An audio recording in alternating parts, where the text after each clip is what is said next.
that Ar-Razzak is Allah. You need to purify your heart from any type of feeling that anyone other than Ar-Razzak, Ar-Razzak provides you. And you need to let that belief sink in and register deep down in your heart. You believe wholeheartedly that Allah is Razzak. Your provision is in the sky and in the earth, is in the sky. وَفِي السَّمَاءِ رِزْقُكُمْ وَمَا تُوعَدُونَ in Surah Al-Dhariyat. In the heaven is your provision in that which you were promised. That's what you gotta believe. Someone might say, you know, get real. Speak realistically. How do you say my provision is in the heaven when my job is right here, a couple miles down the road? How do you say my provision is in the heaven when my business is right down the street? How do you say my provision is in the heaven when my checking account is right here? And all my money that I need in my car and my house are all right here. How is it on earth when you say it's in the sky? The thing about it is that all those are means of provision. Asbab. Those are all means. Ar-Razzak created those means to attain rizq. The boss was guided from Allah, from on top of 7 skies, to sign over the check and hand it to you every week. The rizq came from Allah is merely a mean. Every customer that walks into your business walk in by direction from the heavens to bring you the rizq. Now who is in control? Your boss or Allah? The one who brings him to your shop? The one who makes him sign the check? Allah wanted to draw the attention that it's in His sustenance, that it's in His complete and full control in the sky and not on the earth.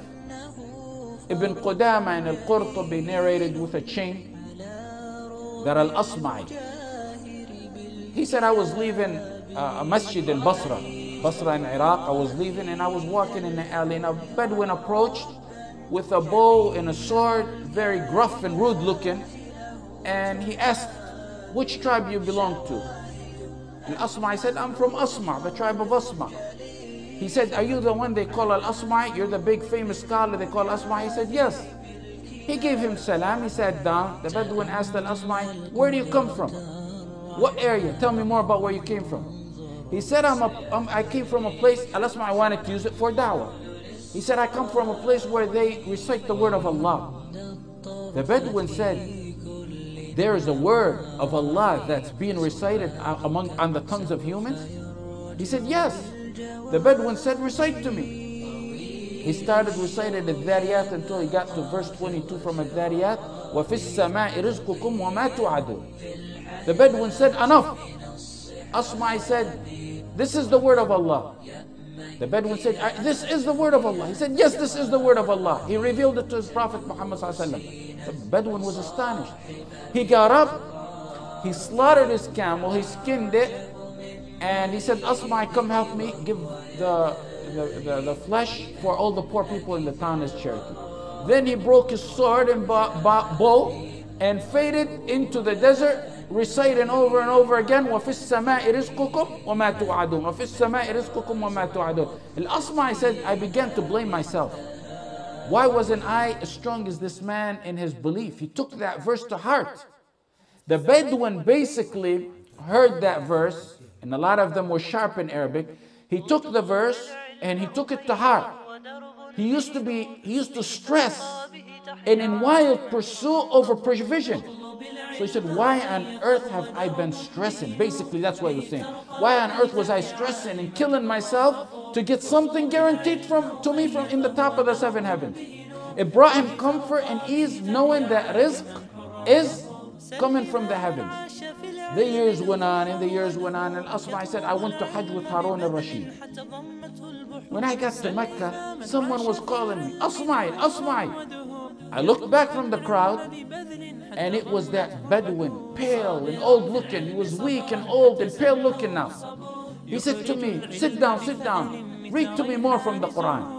So he began to read the Dhariyat again until he got to the same verse, وَفِي السَّمَاءِ رِزْقُكُمْ وَمَا تُوعَدُونَ. The Bedouin said, I found what Allah said to be true.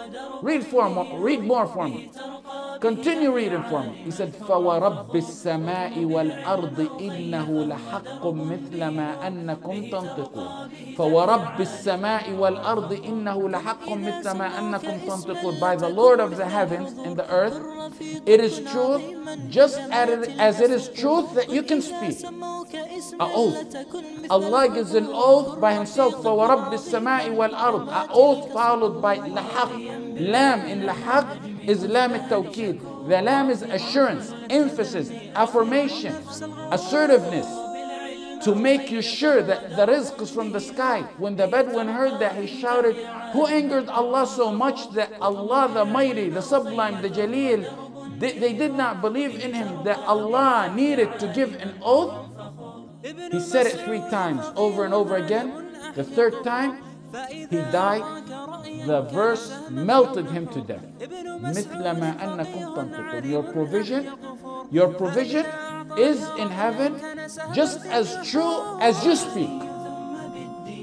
Why was the parable of speaking used in relation to rizq, to provision?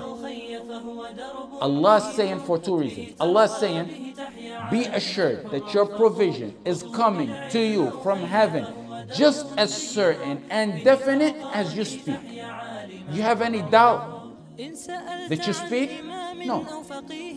So just as you don't have any doubt on the fact that you speak, don't have any doubt that your provision is coming to you from the heaven. That's the first one. Second reason, relationship between the parable of sustenance in the sky and you speaking. Just as you speak, each one of you speaks. Can anyone speak and use your tongue? No one can take your tongue, your mouth, your throat, your vocal cords and speak. So just like no one can speak using your mouth, no one can take your sustenance. Relax, it's coming to you. Your rizq is coming to you. Why so much oath combined with confirmation and assurances in this verse in particular, and other verses and many other hadith that we would never have time to discuss in one or numerous halaqat, to establish Tawheed in an area that's weakness to many. That's how sums it up. It's a matter that distresses people. It consumes their thoughts, money, rent, food, retirement, savings.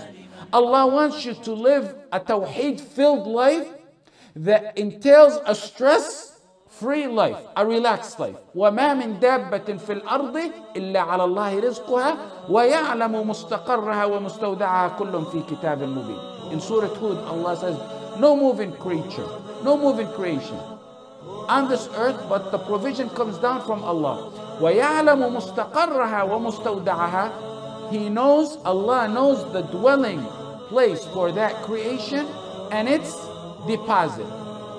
All Allah has in a clear book. The provision is who on who? وَمَا مِن دَابَّةٍ إِلَّا عَلَى اللَّهِ. On Allah. On your boss? Not on your boss. On your parents? On a government paycheck? On a human? On a corporation? On a nation? No. وَمَا مِن دَابَّةٍ إِلَّا عَلَى اللَّهِ. Do from Allah. Humans don't give provision to each other. Humans are means Allah created to give you the provision. Many may think in times of hardship, financial hardship especially, that Allah forgot about them. They may not say it, but it comes to mind. That's when the second part of the verse comes into play. He knows your dwelling and your deposit. وَيَعْلَمُ مُسْتَقَرَّهَا مُسْتَوْدَعَهَا. More assurances, relax. He knows where you're at from the time you're in the uterus to the time you enter your grave, and after that and before that and in between that. You're going through difficult times, Allah didn't forget about it.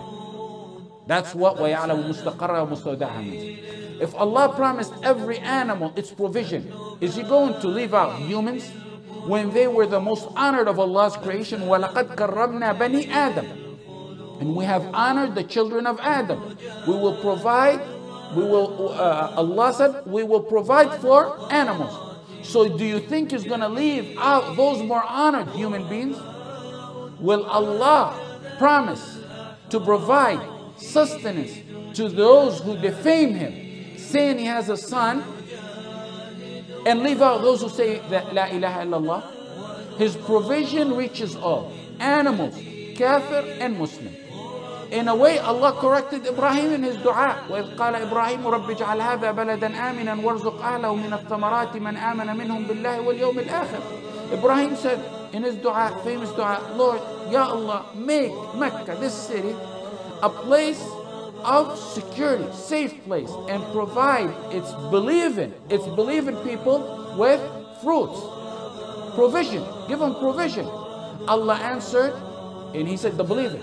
قَالَ وَمَنْ كَفَرَ. In provision, they're alike. Establish now to complete your tawheed that your rizq is in Allah's hand. Do it right now. No boss, no business, no nation, no country. إِنَّ اللَّهَ هُوَ الرَّزَّاقُ. Allah is the provider, owner of power, the most strong. That's who you turn to for your rizq.